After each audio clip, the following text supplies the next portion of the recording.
Assalamualaikum warahmatullahi wabarakatuh. Saya Almsarian Afro. Di sini saya akan mempresentasikan proceeding proker individu yang berjudul Pengenalan Sastra kepada Anak Usia 12 tahun di Banjarmasin Selatan melalui Cerita Rakyat Nasional.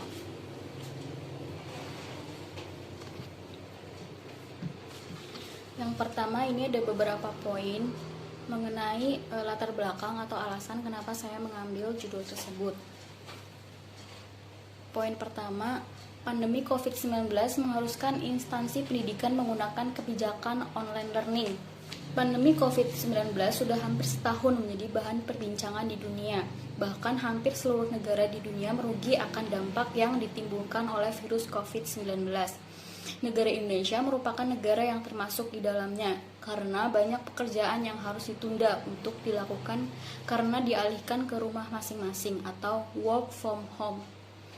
Banyak tujuan yang tidak tercapai dan berakhir sia-sia, serta instansi pendidikan yang terpaksa untuk melaksanakan KBM atau kegiatan belajar mengajar secara online, sehingga membuat para tenaga kerja pendidik merasa kaget dengan kebijakan tersebut.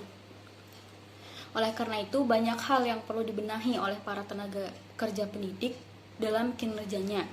Terlebih karena pelaksanaan kegiatan belajar mengajar secara online merupakan pengalaman pertama dalam sejarah pendidikan.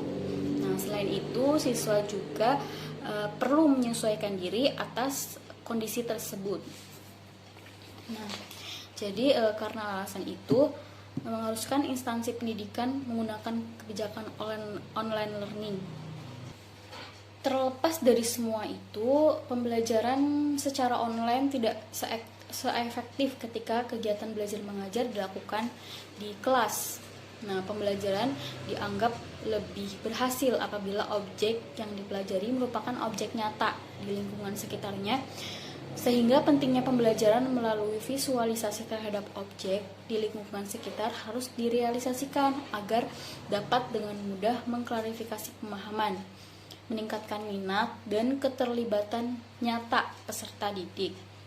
Surya Dharma dan Suyanto dalam bukunya yang dipublikasikan pada tahun 2020 di halaman 130. Poin yang kedua, sulitnya siswa memahami pelajaran. Nah, seperti tadi yang sudah dijelaskan, karena dengan menggunakan online learning tidak seefektif ketika kita belajar di kelas. Kemudian nomor 3, pembelajaran online tidak seefektif ketika belajar di ruang kelas karena banyak hambatan-hambatannya. Misalnya kan karena online, jadi semua siswa diharuskan untuk mempunyai gawai atau gadget. Nah, bagaimana dengan siswa yang tidak mempunyai gadget? Mungkin dia akan tertinggal dalam pelajaran, atau juga mungkin dia punya handphone atau gawai tapi tidak mempunyai kuota internet. Jadi itu juga dapat menghambat dalam pembelajaran, serta seperti sinyal. Terkadang sinyal bisa hilang kapan saja dan sesering itu. Jadi ketika guru mengadakan pembelajaran virtual, siswa tidak bisa menangkap semua apa yang dijelaskan oleh guru. Poin yang keempat, yaitu pembelajaran sastra mempunyai kedudukan yang penting untuk diajarkan kepada anak. Hal tersebut sepaham dengan pendapat Tuhut Setia dalam Juwati dalam bukunya yang diterbitkan pada tahun 2018 di halaman 682, bahwa selain dapat menggiring anak untuk gemar membaca dan menulis, sastra juga dapat menjadi wahana pemahaman nilai-nilai kehidupan bagi manusia yang berbudaya. Hal tersebut pula berkaitan erat dengan tujuan yang akan dicapai dalam pengenalan sastra kepada anak melalui Cerita Rakyat Nasional ini. Nomor 5, mengajarkan sastra dan nilai moral kepada anak melalui Cerita Rakyat Nasional merupakan salah satu cara yang efektif. Mengajarkan nilai-nilai moral atau pendidikan karakter kepada anak dengan menggunakan cerita rakyat memudahkan anak-anak untuk mengambil nilai-nilai di dalamnya. Terlebih, media yang digunakan yaitu dengan menonton video, sehingga mereka tidak hanya menonton video saja tapi juga dapat mengambil nilai-nilai moral di dalamnya. Dengan begitu, mengajarkan sastra dan nilai moral kepada anak melalui cerita rakyat nasional merupakan salah satu cara yang efektif. Nah, yang terakhir, sasaran dalam kegiatan ini yaitu anak-anak usia 12 tahun. Nah, tepatnya pada anak SD sekolah dasar kelas 6. Hal tersebut dilakukan mengingat sebentar lagi mereka akan menginjak jenjang pendidikan yang lebih tinggi lagi, yaitu di SMP. Nah, pada usia 10 sampai 13 tahun, anak mulai meninggalkan fantasi-fantasi dan mengarah ke cerita nyata atau realitas, meskipun pandangannya tentang dunia ini masih sangat sederhana. Dalam Hanafiyah, pada bukunya yang diterbitkan pada tahun 2014 halaman 12, sehingga pengetahuan mengenai sastra dan nilai moral akan sangat bermanfaat bagi mereka. Nah, oleh karena itu pengajaran sastra melalui cerita rakyat ini sangat tepat untuk diajarkan kepada mereka. Jadi inilah 6 poin alasan mengapa saya menggunakan judul tersebut sebagai program kerja individu KKN. Yang pertama, karena ada pandemi mengharuskan instansi pendidikan menggunakan kebijakan online learning. Nah, sehingga membuat para tenaga kerja merasa harus lebih banyak lagi berbenah. Nah, kemudian sulitnya siswa memahami pelajaran. Karena pelajaran dilakukan dengan virtual atau dengan online learning, jadi menimbulkan banyak sekali hambatan-hambatan.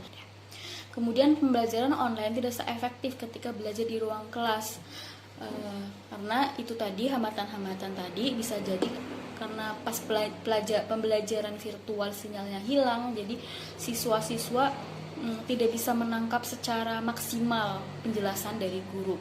Kemudian yang keempat, pembelajaran sastra mempunyai kedudukan yang penting untuk diajarkan kepada anak.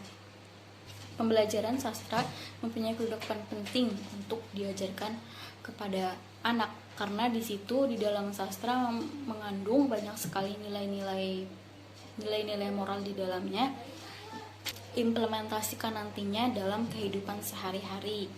Nah, yang kelima, mengajarkan sastra dan nilai moral kepada anak melalui cerita rakyat nasional merupakan salah satu cara yang efektif, karena proses pembelajaran yang menggunakan video jadi membuat siswa itu tidak merasa sedang belajar tapi sedang menonton, namun juga bisa mengambil nilai-nilai moral di dalamnya secara tidak langsung. Dan yang terakhir, sasaran dalam kegiatan ini yaitu anak-anak usia 12 tahun, tepatnya pada siswa kelas 6 SD, karena dimana mereka sudah masa-masanya sudah meninggalkan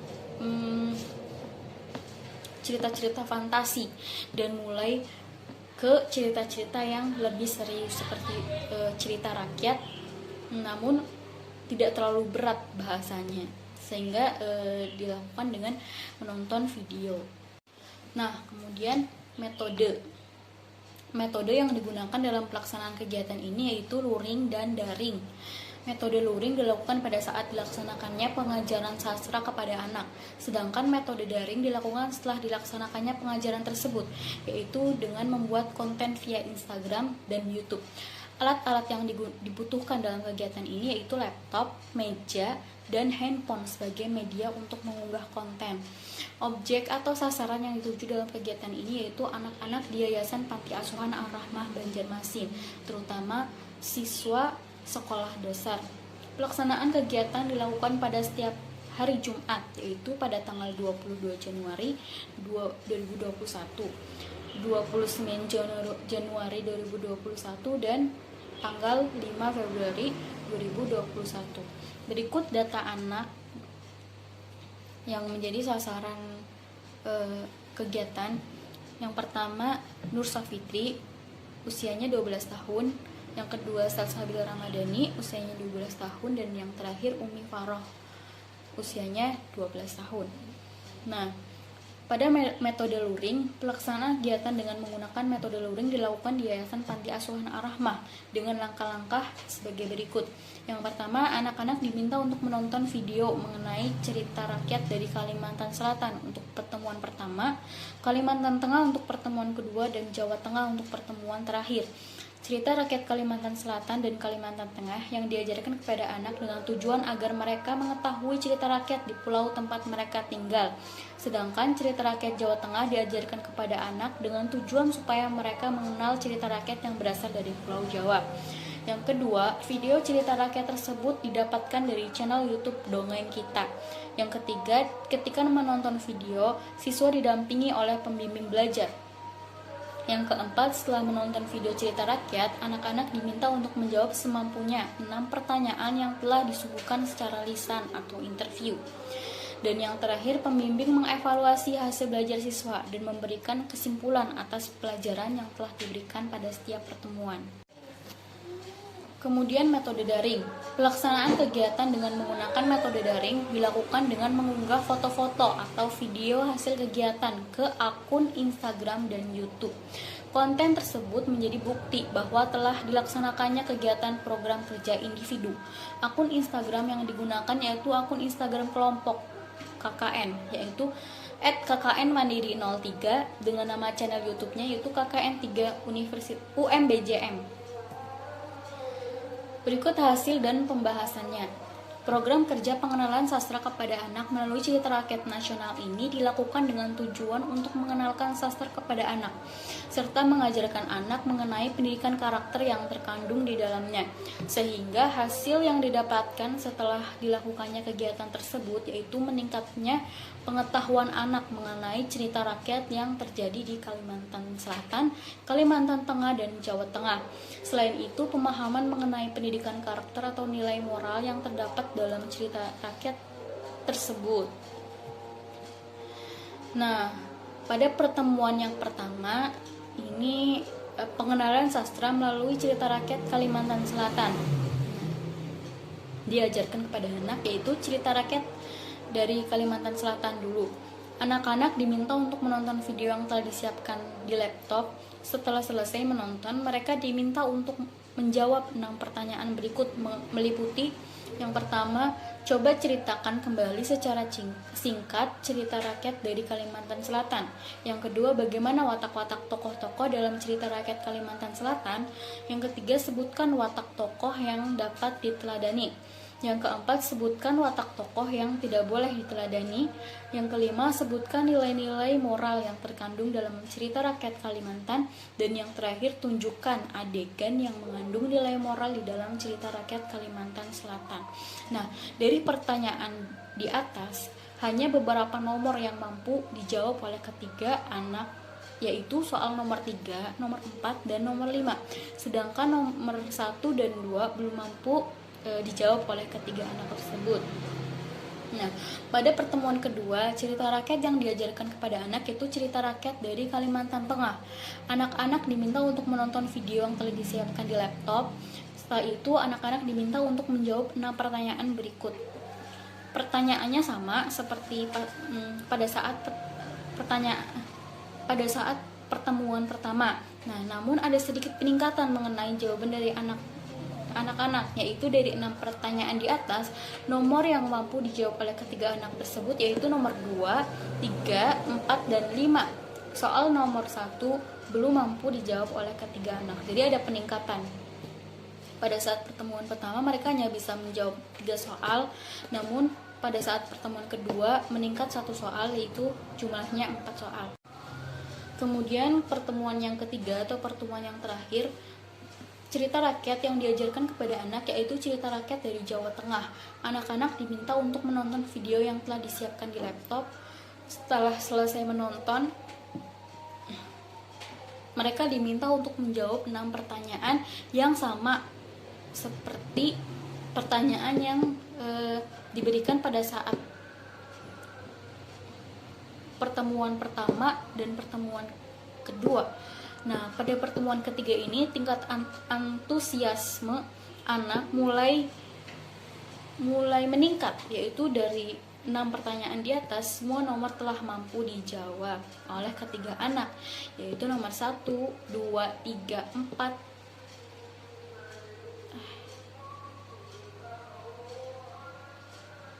5, dan 6.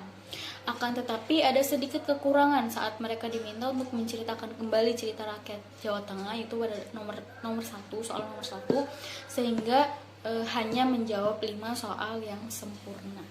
Nah, di sini ada capaian hasil belajar siswa. Setelah dilaksanakannya kegiatan pengenalan sastra kepada anak melalui cerita rakyat, terlihat antusiasme anak-anak dalam belajar sastra terhitung dari selama 3 pertemuan. Berikut ditampilkan dalam sebuah tabel. Masing-masing siswa mengalami 10% peningkatan pada setiap pertemuannya. Berdasarkan grafik di atas dapat disimpulkan bahwa kemampuan anak-anak dalam belajar sastra melalui cerita rakyat mengalami peningkatan terhitung sejak pertemuan pertama hingga pertemuan ketiga. Namun tidak 100% mereka memahami sepenuhnya. Tentunya karena terdapat beberapa hal yang menjadi hambatan bagi mereka. Di antaranya itu yang pertama, belum terbiasanya mendengar cerita rakyat karena lebih sering terpapar gawai. Yang kedua, sulitnya mengumpulkan anak-anak dalam satu ruangan. Dan yang terakhir, kurangnya pengetahuan mengenai cerita rakyat baik dari Kalimantan Selatan, Kalimantan Tengah maupun Jawa Tengah. Nah, kesimpulan dan saran. Yang pertama, kesimpulan dapat disimpulkan bahwa pengenalan sastra kepada anak melalui cerita rakyat nasional mengalami peningkatan sejak pertemuan pertama hingga pertemuan ketiga. Hal tersebut dilihat dari cara anak-anak dalam menjawab pertanyaan benar yang selalu berjalan secara vertikal sejak awal hingga akhir. Selain mengenal tentang cerita rakyat nasional, anak-anak juga mendapatkan pelajaran berharga dari setiap nilai moral yang terkandung dalam cerita rakyat. Oleh karena itu, pengenalan sastra kepada anak melalui cerita rakyat nasional dianggap efektif untuk dilakukan. Nah, sarannya, sebuah harapan supaya kedepannya kegiatan ini dapat dikembangkan lagi dengan pengenalan cerita rakyat dari daerah yang lain. Nah, mungkin itu saja yang bisa saya sampaikan, yang bisa saya presentasikan. Kurang lebihnya mohon maaf. Assalamualaikum warahmatullahi wabarakatuh.